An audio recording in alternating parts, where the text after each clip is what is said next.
Today we are looking at a new pilot style piece from a brand that you already know I rate. It's different, it's got a couple quirks, and it might be a bit special. Of course, as always, this video will have no fluff, it's just the positives, the negatives, and whether or not I think the watch is worth your money. And if you learn anything new or just enjoy the video, please do like and sub so other watch nerds can see it too. It genuinely helps. But let's not waste your time and get straight into the review of the Zelos Comet. Quick heads up while I unbox this one is sponsored. I am getting paid, but I've got full control over what I say as I don't work with brands that try to influence me with bias. Cool? Cool. Anyways, I actually first got excited when Zelos showed me this for a multitude of reasons. Look, we've all seen great specifications, great finishing, and just great build quality for the money. Something you don't often see is an interesting or intricately finished movement in the price range along with all of those things. But here you're getting a reworked, skeletonized and refinished movement, a surprisingly complicated dial, still some impeccable finishing and build quality, a comfort first bracelet and a great on the go micro adjustment system. That said, there are of course issues and caveats as all watches have them, but we'll get into that later on, so watch to find out. With all that said and done, let's start with the first reason this piece is so special, and that's the movement. Now this has a hand-wound ETA, also known as Pursue 7001, which is a thin, proven, reliable, accurate and easily serviceable movement that, as you can see, looks a bit different than usual. In fact, I reviewed the Zelos Nova 2 relatively recently, which used that exact same movement, but the base model of it. So I'm going to show you a comparison between the two now on screen. As you can see, they have reworked this movement so that you get new bridges with a modern layout, PVD dark plates, grey sandblasted bridges, blue screws, a visible gear train, and a lovely decorated barrel. Not only that, but it winds smooth as butter. It's absolutely a joy to wear on the wrist because of how thin it is, and it's just a generally really reliable, easily serviceable movement.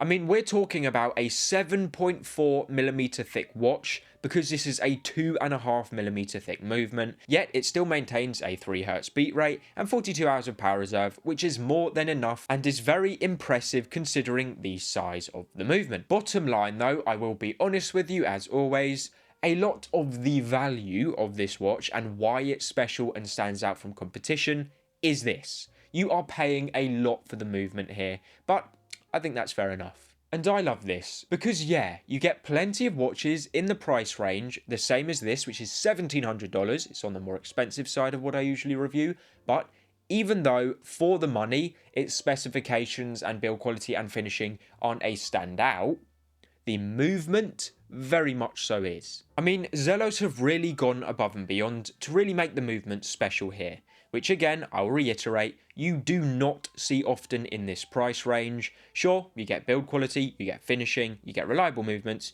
but movement, finishing and intricacies and craftsmanship is just not common in this price range. Even going above the price range, what's a very mainstream movement most of you know? There you go, Tudor, with the Metas certified movements. They are absolutely incredible. They are very robust, accurate and reliable, but this movement is much more unique, it's better finished and it's more interesting than something like that. It's not just a workhorse movement, they have turned it into a piece of art. Reason number 2 why I'm loving this release is the sizing. Now this has a 39x45mm case, which wears compact, and the slim mid case plus box crystal keeps that presence nice and flat without making it feel slabby. Not only is this the case where the watch is very well balanced and wears very nicely, but the very small and short lugs also make it wear true to size, and the 20 to 16mm tapering bracelet looks impeccable. It is very well finished and very well built, although the links are slightly looser than some people do prefer. For example, Zelos Helmsman SS I recently reviewed, or the Mako 300m GMT I reviewed before that from this brand. They do have much tighter bracelets. The finishing and build quality here is exactly the same, but it's looser because this is more of a dressy watch. It's more made to be comfortable. It's not made to be a daily beater where it's super robust and super thick and chunky. It's just meant to be clean and look good, which it does very well. On top of that, the fact that it has a lovely fully milled clasp with a great micro adjustment system makes it a pleasure to wear. So generally speaking, great proportions, a really nice comfortable bracelet, great finishing and build quality there, and it is slim and wears like a treat. The third reason that this watch is really cool to me is actually where the Zelos brand is a bit marmitey, where a lot of people love it or hate it. That is because of their dials. Because they have a very intricate, colourful, more Eastern style dial design language that I know a lot of Western people aren't particularly huge on. We more prefer our versatile matte black and blue and green. This is a little bit more out there. Now, I have the Guilloche mother of pearl dial, which has lovely engraved textures and does play really well with light, with just lovely layering, and everything's very nicely done. There's also a meteorite, a tiger eye and forged carbon dial, as well as a really cool crystallized titanium in a fully tantalum case, though that does command a big premium, and an even more limited edition dial made from cuttings of a crashed P51 Mustang. The hands and indices are also done very well, they are applied, and they have some pretty nice lume. I believe it's BGW9, which, as you can see on screen right now, looks pretty damn good. And of course, to be expected, I've already mentioned it, but sapphire box crystal, you would hope for that at a price range of $1,700, but on top of that, it actually distorts at the edges, which is peculiar because it's a very more vintage aesthetic and adds that vintage touch to the watch when it's a very modernized design. But it works. Again though, there is an issue with this, and that is just it's very marmitey. You either love the intricate dial textures or you prefer a flatter tally look. I will say that is taste, not quality. You can't poop on the brand because you don't like the dials, because in fact these are actually showing a lot of quality. They're very intricate and very well made and use cool materials, but they're also not particularly versatile or basic or wearable to most people, which I understand. In fact, I personally think that Zelos should really make some more Western targeting dials where it's just a basic matte or sunburst, dark green, dark blue, dark black, that sort of thing. I think they would sell a lot of those, but it's their design language, so fair enough. The fourth thing I love about this watch is just finishing and build quality, where Zelos, as usual, delivers. The case and bracelet are polished and brushed in the right places, the transitions are tidy, the tolerances at end links are tight, the crown action is precise, and the quick adjust clasp has an external button, which is a real daily win, just great on the go micro adjustments. As I said earlier, the bracelet is a touch loose however, so if that's an issue for you, there you go. But it is extremely comfortable and each individual link has incredible finishing and build quality. It's just not as tight as a diver or a daily would usually be, mainly because even though this is an aviation watch, it is a pilot's watch, that's what the design language is based on, it leans more to the dressy and statement piece side of that, so take of that what you will. It is very well made and comfortable, all things considered, though I will be honest here, it's a $1,700 watch. So this finishing is good, it's amazing in fact, but also at that price range, this is just industry standard for the price. Whereas other Zelos I've reviewed, like the Helmsman SS, has similar level finishing and build quality as this, but is like a third of the price almost. So though the build quality and finishing is very good, it isn't stand out for the price like in their lower end models. Again, you're paying a lot for that reworked movement.